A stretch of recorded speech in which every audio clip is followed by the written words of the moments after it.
What are the advantages and disadvantages hiding under the stylish outfit of the Mazda CX-7 crossover? The Mazda CX-7 crossover, which appeared on the Russian market in 2007, instantly became very fashionable. Lines in the salons behind him lined up for 6 months, and the speculators who traded places in this queue estimated their services at a couple of $1,000s. What was so attractive about this model? In addition to the original design of the body and interior, there is also the word turbo that caresses the ear.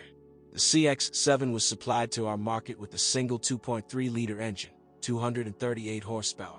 Moreover, for the markets of other countries, its declared power was already 260 horsepower, with, as conceived by Japanese engineers, deforcing was supposed to compensate for the poor quality of Russian fuel. Be that as it may, but the reduction in power turned out to be a pleasant bonus in terms of taxation, which, as you know, makes fans of cars with more than 250 horsepower with once a year frown when parting with a tangible amount. On the technical side, the motor turned out to be flawed. Replacing a turbine with a run of about 30 to 40,000 kilometers was a very common phenomenon. Understanding that the turbine has decided to say goodbye to the engine is as easy as shelling pears. Thick white smoke coming from the muffler speaks of this. However, since this happened under the warranty, the owners were not particularly upset. But if you had to change the turbine for your own money, there was already a clear reason for stress. The official service estimates the services, taking into account the cost of the part, at about 80,000 rubles. Of course, at a specialized, but not a dealer's station, this is cheaper, though not twice. Also on the list of known sources of trouble are oxygen sensors, lambda probes, and engine mounts. The engine mounts are hydraulic, and their failure is diagnosed by fluid leaks and by ear. In copies of the first years of production, there were problems in the system for changing the valve timing. No transmission options were offered, only a 6-speed automatic with manual switching. There are almost no complaints about the filling of the box, as well as to the rest of the transmission units. True, sweating, and sometimes leaking oil seals, have already managed to get into the statistics. Four-wheel drive is implemented by means of an electronically controlled clutch that transfers torque from the main front to the rear wheels when slipping. And the DSC stabilization system ensures that the powerful car does not get out of hand.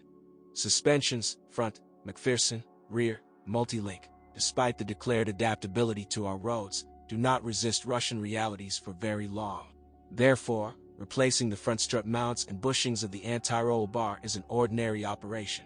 To guess by obvious knocks and creaks that something is wrong with the suspension, even a blonde with a non-musical ear is capable of guessing. The rest of the parts, well, except for the short-lived wheel bearings, are quite hardy.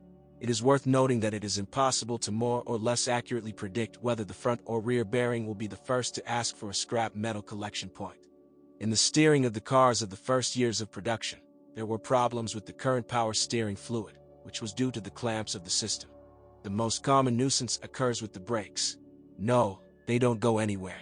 It's just that every pressing the pedal is accompanied by a beating felt on the steering wheel and throughout the body. As soon as the manufacturer did not fight this problem. But the grooves of the discs were enough for a couple of 1,000 kilometers, and even after installing new discs and pads, after 15 to 20,000 kilometers, everything started all over again.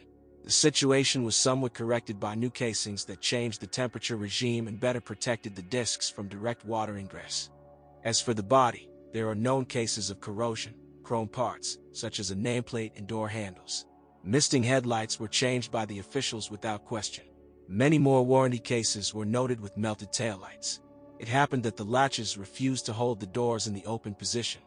That, perhaps, is all the negative that is known about the CX-7.